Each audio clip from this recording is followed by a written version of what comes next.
Ես անձամբ այսօր շատ մեծ ոնց որ ներդրում եմ անում հենց դրա վրա, թե ինչպես են ձևավորվում հարաբերությունները, հուզական կապը երեխայի հետ։ Կապ չունի արդեն ինչ տիպի երեխայի մասին ենք մենք խոսում,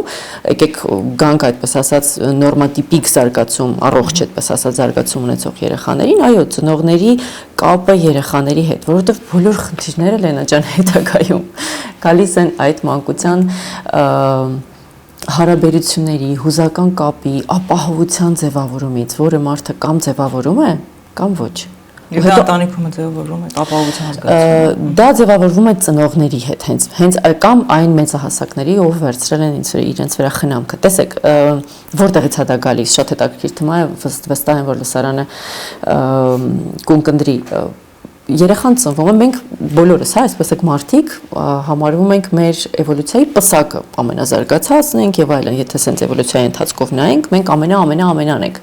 Բայց լինելով ամենան, մենք ամենաանինքնուրույնն ենք։ Կատվի ձագը 2 շաբաթ արդեն կարա մենակ ապրի։ Չգիտեմ, թռչունի ձագերը ինչ որ ժամանակ անց, հա, մարդը երբ է ինքնուրույնանում։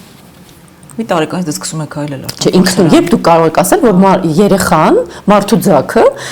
կապրի առանց մեծահասակի։ Որ տարիքից։ Արդեն չափահաս երևի դառնա